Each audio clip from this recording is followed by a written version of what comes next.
I never thought I'd find myself in a situation like this. I always believed that marriage was built on trust, communication, and shared moments that matter, but sometimes the reality hits you in ways you never expect. My name is Grayson, I'm 38, and I've been married to Elodie for 11 years. For most of that time, I thought we had a solid life. I wasn't flashy, never the loudest guy in the room, but I made sure everything was steady. Paid the bills, kept our home in order, listened when she talked, tried to make her feel appreciated. Elodie had always been lively, sharp, and magnetic when we first met. I thought we complemented each other perfectly. Our weekends were adventures, our evenings filled with laughter, and even small gestures like a text during the day were enough to keep us connected. Somewhere around year 7, things started to shift, but slowly, almost imperceptibly at first. The laughter started to fade. Small comments I made were ignored, or worse, dismissed with that subtle tilt of her head that I couldn't interpret. She became quieter, more distant. I noticed her phone glued to her hand more often than I ever remembered. She would smile at me, but it didn't reach her eyes anymore. I told myself it was stress. She had been working long hours at the publishing firm, deadlines, meetings, new responsibilities. I tried to adjust. I cooked dinners, ran errands, made sure our weekends were calm. I thought maybe if I showed love and patience, things would come back to the way they were. But it didn't. The small signs turned into bigger ones.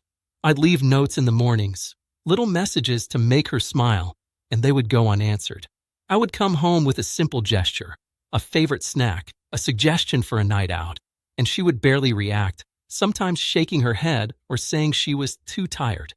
Even the simplest acts of intimacy were met with indifference. It wasn't anger.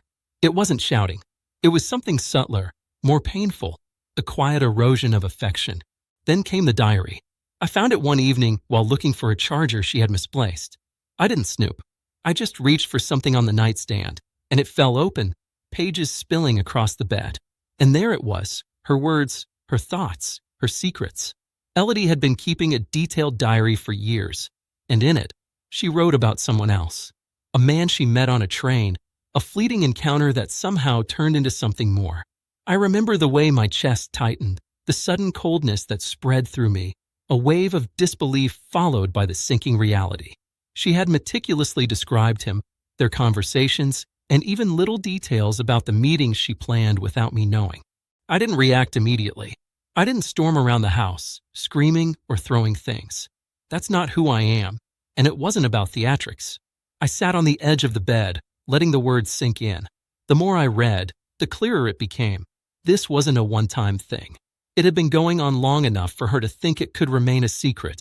The contrast between her writing and her daily demeanor around me was stark. Here I was, thinking I was holding a marriage together with patience and care, while she was nurturing a completely separate connection, one that excluded me entirely. For the next few hours, I walked through our house, silent, methodical, letting the shock turn into clarity. I thought about all the moments I had invested, all the effort to maintain balance, and how unnoticed it had become. It wasn't about revenge. It wasn't about proving a point or making her feel guilty. It was about reclaiming a part of myself that had slowly been eroded. I needed to make a decision that preserved my dignity and my sanity. The next morning, I prepared. I didn't pack aggressively or speak to her in anger. I simply gathered what I needed, clothes, my laptop, my essentials, and left the house quietly. I didn't want drama. I didn't want confrontation. I wanted clarity. I drove to my friend Tobias' apartment across town and sat in silence for a while, letting the reality settle in. He asked what had happened, and I told him simply, she was no longer ours.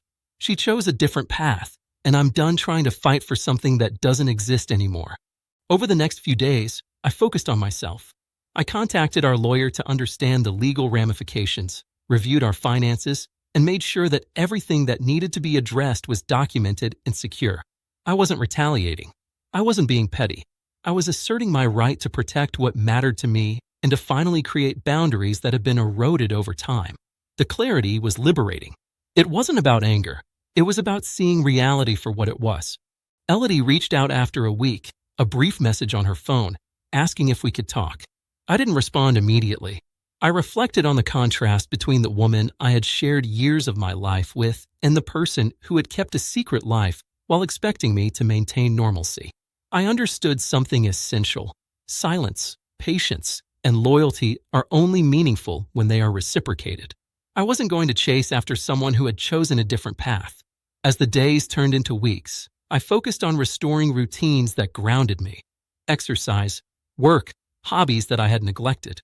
I reconnected with friends I had sidelined, and for the first time in years, I felt a measure of peace I hadn't anticipated. The betrayal was painful, yes, but it also revealed a truth I had avoided. I had been living partially for her happiness, often at the expense of my own. Now, I was reclaiming that. I don't know what will happen with Elodie. Maybe she will continue her path. Maybe she will come to terms with her decisions. That is no longer my responsibility. What I know is that for the first time in years, I feel like a man in control of his life, not one at the mercy of someone else's choices. I am not bitter, not angry, just resolute. I have reclaimed space for myself, and in that clarity, I can see the future again.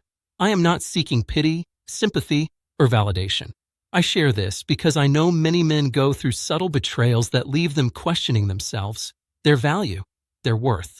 The lesson is not to retaliate, not to dwell on the past, but to act with calm, measured decisiveness when the line is crossed, when the trust you invested in is violated. To act without malice, but with firm boundaries, is sometimes the most powerful response of all.